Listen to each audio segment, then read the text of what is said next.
Representante de la Cámara, Jorge Bastidas, en el municipio de Piendamó, a esta hora en las diferentes actividades en el auditorio, en el Salón Comunal del barrio Fátima.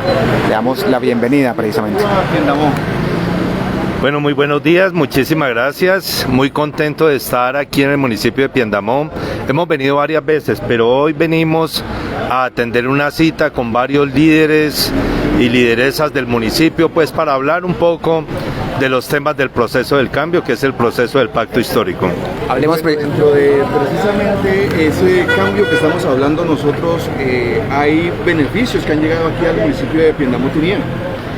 Bueno, lo que pasa es que el proceso del cambio, el proceso de lograr que Colombia sea un país más justo, pasa por tomar muchas decisiones. De una parte es lograr cambiar un poco la tendencia que ha ocurrido en los últimos 30 años, que ha sido una tendencia de privatizar el Estado. Y en medio de la privatización, cosas que son absolutamente básicas, como los derechos a la educación, a la salud, en manos de un proceso de privatización, hizo que esos derechos se fueran volviendo una ilusión para muchos colombianos y colombianas, y justamente en función de lograr que exista la garantía de derechos básicos, se impulsa un proceso fuerte y sostenido de reformas a la salud, reforma a los servicios públicos, reforma a las pensiones, porque todo ese proceso, como te digo, de privatización hizo que un sistema de pensiones que no pensionaba, pero que era un excelente negocio para los fondos privados, un sistema de salud que no le daba garantías reales de salud a todos los colombianos, sino a algunos pocos, y finalmente la gente que no tiene plata no tiene acceso a una buena salud, pero no es porque el Estado no invierta en la salud. El año pasado se invirtieron más de 90 billones de pesos en el tema de salud, y pues estos recursos que se invirtieron en eso, pues finalmente se entregaron a unas EPS, a unas entidades privadas, y no se garantizó realmente los derechos de la salud de la gente. Eso es un sistema bastante opaco, muy poco transparente, que facilitó el desvío de los recursos y que ha hecho que hoy incluso la Contraloría General de la Nación hable de sumas superiores a los 20 billones de pesos perdidos o extraviados dentro del sistema de salud solo en los últimos 4 años. Entonces, si no hay un cambio en ese sistema que no le garantiza salud de calidad a la mayoría de los colombianos, aquí entre más dinero se le meta a ese sistema, no significa que haya más salud para los colombianos, sino más dinero perdido, más dinero extraviado. Por eso, central en la salud, más que el dinero, es impulsar a fondo un cambio del sistema, una reforma a la salud, que es lo que ha venido haciendo este gobierno desde hace 3 años. Entonces, el camino de lograr un país más justo pasa por las reformas, desestructurar un poco esa privatización del Estado tan agresiva que ocurrió en los últimos 30 años, pero ese es solo uno de los caminos, de los muchos caminos que implica lograr un país más justo. Otro punto que tiene que ver con esto es la manera como se concibe, se entiende y se desarrolla la inversión pública en el país. Quiero decirte que en los últimos 3 años, este gobierno fue el que más inversión directa hizo en los municipios del país. En el gobierno de Duque, si usted mira todo el gobierno de Duque, solo en 210 municipios del país, el gobierno nacional hizo inversión directa con municipios. En este gobierno ya llevamos 1030 municipios que ejecutan directamente recursos del gobierno nacional. Y eso se mira, aquí Piendamó, por no ir más lejos, es uno de los municipios donde mayor inversión pública ha traído el gobierno nacional.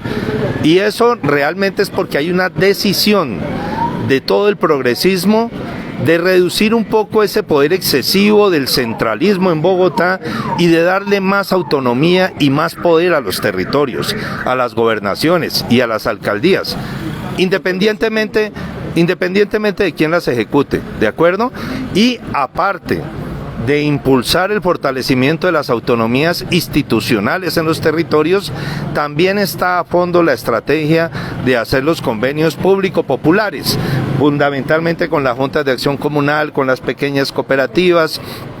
porque el conjunto de estas estrategias permiten lograr equilibrar más el desarrollo del país. Mire, si usted mira un mapa de la pobreza y de la riqueza en Colombia, usted se da cuenta que en ese mapa resalta solo algunos puntos de la geografía nacional con enormes desarrollos económicos e institucionales.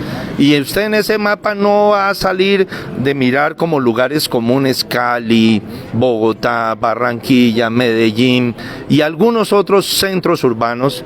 Y el resto del país sobrevive pues con algunas pequeñas migajas de inversión pública. Aquí ha existido un crecimiento en el desarrollo de los territorios profundamente desigual.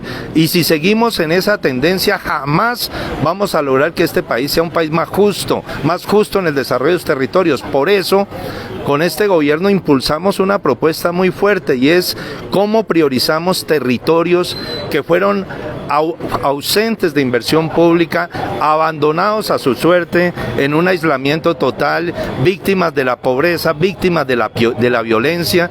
Y entonces en este gobierno se cambia totalmente la ecuación, se prioriza territorios que antes jamás fueron priorizados. Hoy todo el Pacífico del país es prioridad para el gobierno nacional. El Chocó, el Cauca, Nariño y también las zonas de la Amazonía y la Orinoquía, como por ejemplo el tema relacionado por ejemplo con la Amazonía, Putumayo, la Orinoquía. Y por supuesto, además de eso, departamentos tan golpeados y tan abandonados como la misma Guajira. Y en ese sentido usted empieza a mirar qué es lo que ha venido haciendo el gobierno del cambio. La oposición puede decir todo lo que quiera, pero hay cosas que no pueden ocultar. En el departamento del Cauca, como los demás departamentos que le estoy diciendo, es la primera vez que se priorizan inversiones absolutamente centrales, que van a tener un impacto regional inmenso. Mire, aquí Piendamó puede ser testigo. La doble calzada de Santander de Quilichao a Popayán. Esa obra se firmó durante el gobierno de Santos. Pasó todo el gobierno de Duque y eso es como si no hubiera existido, ni un metro. Llega este gobierno y le mete los recursos, le mete el acelerador al tema, la obra va a fondo. 2, estamos cerrando la licitación para hacer la doble calzada de Popayán hacia el sur, hacia el Estanquillo, y para hacer el mejoramiento y la ampliación de la vía del Estanquillo hasta la ciudad de Pasto.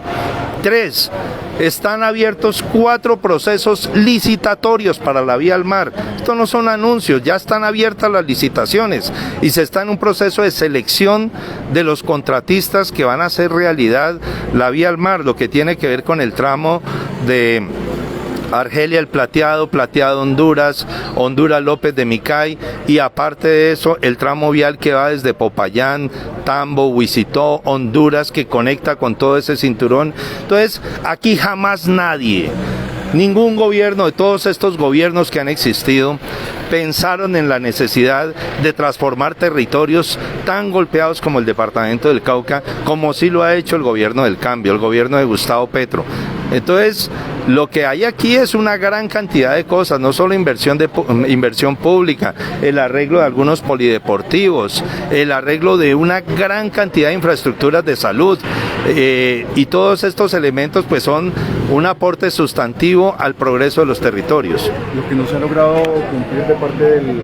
prácticamente es porque no se ha acompañado por parte de la oposición. Bueno, continuamos con este diálogo con el representante a la Cámara, Jorge Bastidas, quien en este momento se encuentra en el municipio de Piendamó, Cauca, tierra del café y las flores. Lo que pasa es que aquí tuvimos mucho presidente y poco congreso. Su intervención. ¿Sí? Tuvimos mucho presidente y poco congreso. Entonces, cuando decimos eso, ¿a qué nos referimos? Mire, usted llega al Congreso de la República. ¿Este país necesita o no necesita la reforma agraria, por ejemplo? Entonces más se demora el Congreso en la mesa directiva de decir, se anuncia para el día de hoy los proyectos que se van a debatir. Primer punto, los proyectos de la jurisdicción agraria. Ni bien se anuncia y de inmediato los salones de las plenarias del Congreso se desocupan.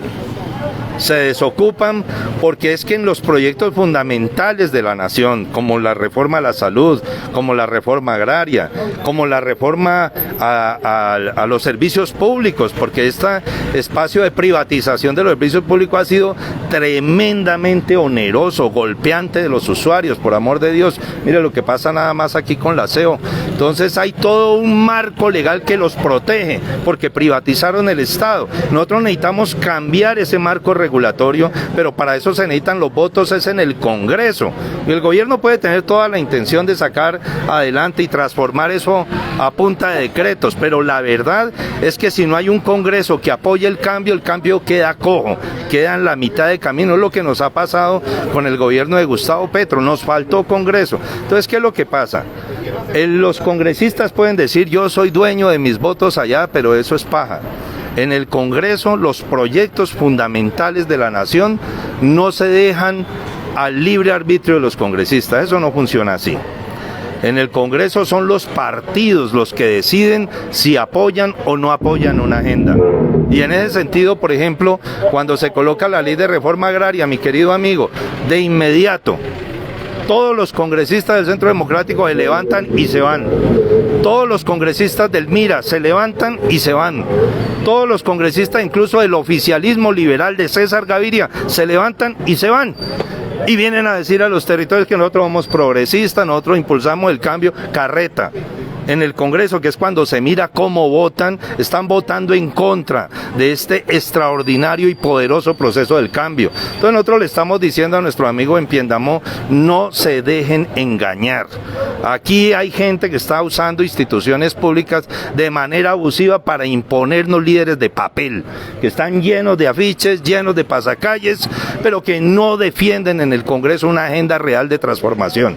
Porque allá los que definen el voto son los dueños de los partidos, mi querido amigo, el dueño del que le dio el aval, porque esos avales se dan bajo determinadas condiciones. Eso no es porque usted sea niño o niña bonita, no señor, es porque usted tiene un compromiso con el partido, y hay partidos que están en contra de la agenda de transformación del país, ¿ya? Y entonces usted, ¿a quién le va a entregar votos? Le va a entregar los votos a César Gaviria, le va a entregar votos a sectores que están en contra de esto, sectores profundamente contrarios al cambio. Miren, se puede hacer muchas más cosas, pero se necesitan recursos, y los recursos se los aprueba el Congreso. El Congreso aprueba el presupuesto, aprueba la ley de financiamiento. La agenda de transformación del Estado necesita recursos, y por eso para este presupuesto general de la Nación había un desfase de cerca de 16 billones de pesos, y el gobierno presentó el presupuesto de esa manera y el mismo Congreso se lo aprobó, a sabiendas de que había una parte en la financiación que aún no estaba asegurada y que quedaba pendiente tramitar y aprobar una ley de financiamiento. Le aprueban el presupuesto, pero cuando llega la ley de financiamiento y se dan cuenta que la ley de financiamiento está buscando que tengan una mayor responsabilidad tributaria los altos patrimonios que hay en el país, que no son más de 20.000 familias, de un conjunto de más de 40 millones de colombianos. Entonces los tipos ahí sí dicen, no, no se le puede poner impuestos. ¿A quién defienden? ¿A quién representan?